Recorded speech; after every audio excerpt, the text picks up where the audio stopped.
What's up guys? In today's video we're going to swap a 4-prong plug, which is a black one, for a 3-prong plug. If you need to do this the other way around, I have a video for that. Look in the description below and there's a video from swapping a 3-prong to a 4-prong. The reasons you would do this is you've just moved to another house and the plug style is different on the back and all you have to do is change out the plug. Or you bought a dryer on Facebook or something that was used and it just has the wrong plug on it. This is a real easy process and we're going to go through it right now.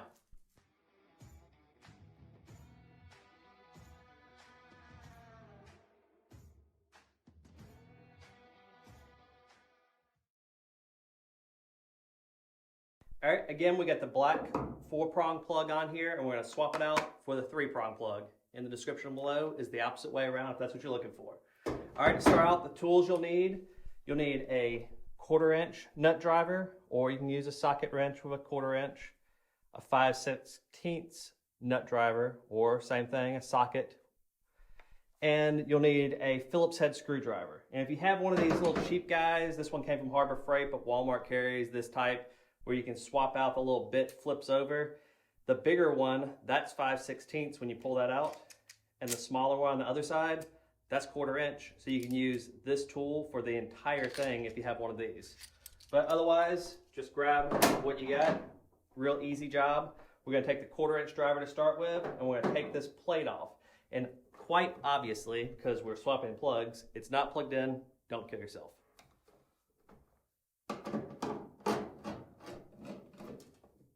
Just take that plate off.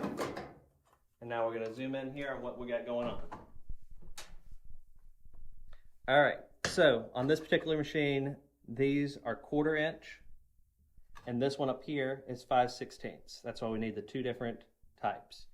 Down here, this little keeper guy, which some people don't have these on their machines and they'll just leave them off, that's a Phillips head, and that's a Phillips head, and you'll have to take it off to be able to pull these wires through. So we'll take this guy off first, and then we'll start working with these wires.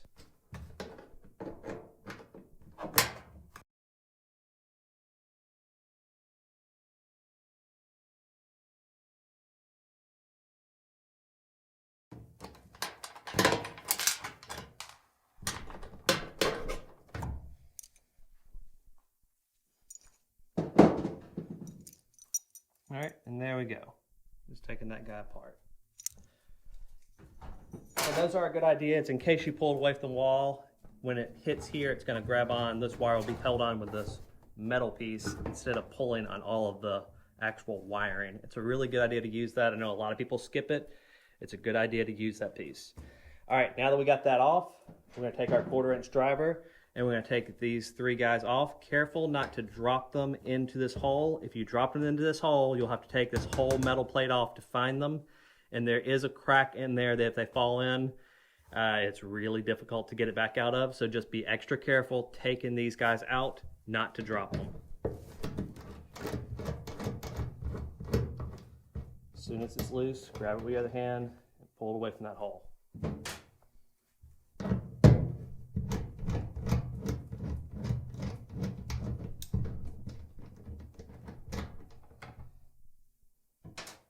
And a lot of people do not wire these right for the 4-prong plugs. So if this is still over here, don't worry about it. A lot of people wire it completely wrong and don't have that in the right spot.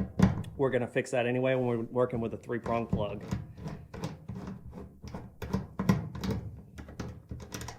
All right, the next one is this guy up here, and this is a 5/16. It's a little bit bigger. We're just going to undo that guy.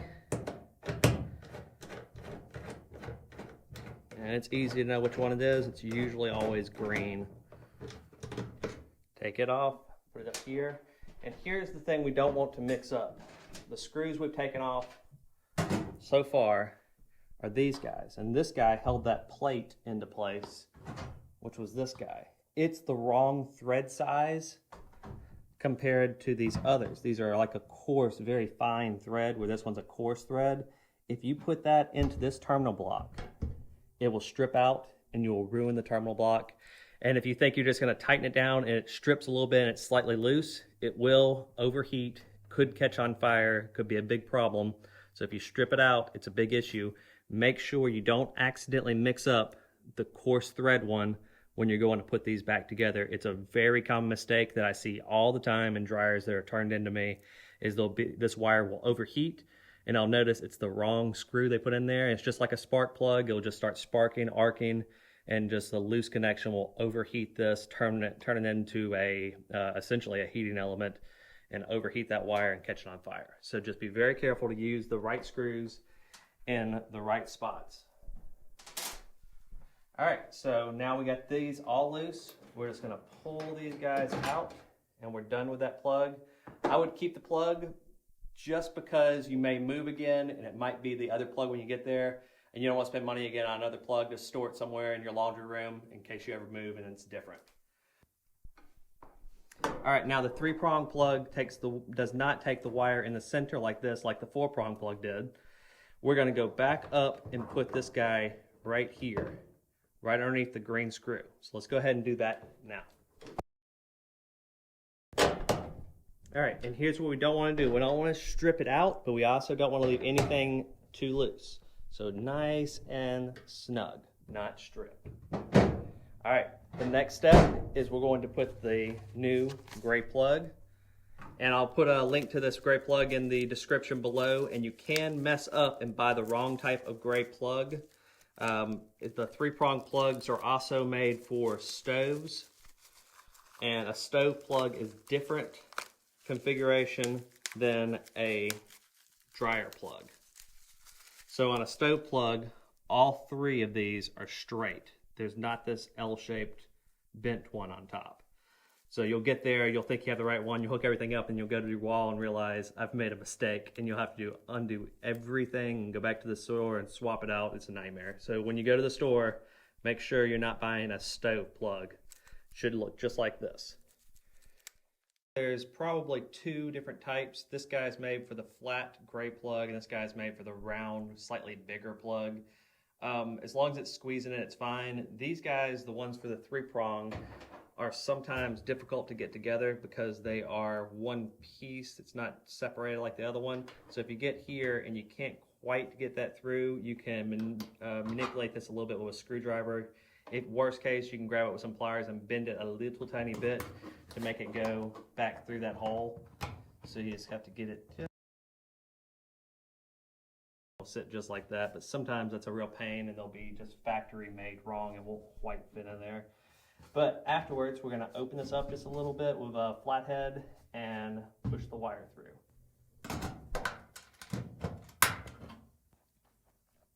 All right, so right here, we want to think about which way we want, because it's going to go through that hole and sit against there. I like it going this way. That way it's nice and flat against the flat metal and doesn't push with these little pieces of copper wire against the flat metal, giving you a false sense that it's tight when it could not be quite as tight. So I like to push it through this way and let it land on there. So, and obviously again, we're unplugged.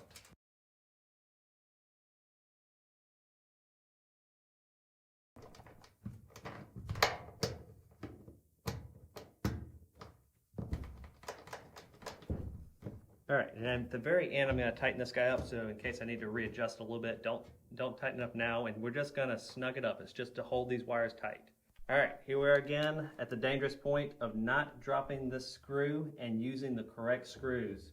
So I like to start on one side, slowly start. If it feels like it immediately got tight, you are cross-threading, and undo it, and you'll hear a click, and then go back forward, and you'll not be cross-threading anymore.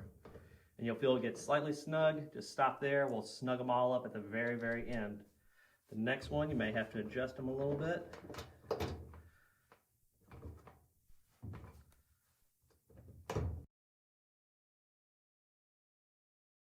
Slightly snug. The last one. All right, now let's go through and give them a nice, firm snugging. And you might be able to, if you have a specialty tool to be able to measure the pounds, you might be able to look that up and see exactly what the pound should be. Don't. All right, from here, we're just going to tighten up this Phillips head a little bit. That's going to snug that down there and hold those wires in place. And you'll see it came with 2 Phillips. Don't have to over tighten these. It's just to hold this wire in place, so in case you pull away from the wall, it won't yank the wires from the actual terminal block. Just a little snug, and we are very, very secure. All right, now we're down to the plate, and remember, the plate has that different coarse screw. Plates may work different. There's some that will go into this hole and swing over and will connect with this screw. This one connects this way. Oop, other way around. This one connects this way. Put that in there. And if you do not have this plate, I definitely recommend getting one. Yeah, that's 220. If you have a little kid and he reaches behind there, he could touch across, and that is kill you kind of power. That's 220. This is not like a regular outlet. Also, you might make a mistake later. Mice can get into this little hole. It's just a really bad idea. If you bought a dryer, it's very common to buy a dryer and somebody took their plug off and then they forgot to include this plate. Go on eBay. There's a video where you can look up the exact parts you need. I'll list that video in the description below so you'll know exactly which one it is. You can just order one. They're super cheap, but it's a great idea to keep these plates. And if you're a refurbisher, do not sell machines without the plates. All right, guys, that's it for today. Any questions, please put them down in the comments below, and we'll see y'all next time. Thanks for watching, guys, and please like and subscribe. It really helps the channel. Also, if you're looking for that video I was talking about where you can find the exact right part for a great price, it's the one on the left of the screen. And the one on the right of the screen is a playlist of every repair video I've ever done for this appliance. Thanks for watching, guys. We'll see y'all next time.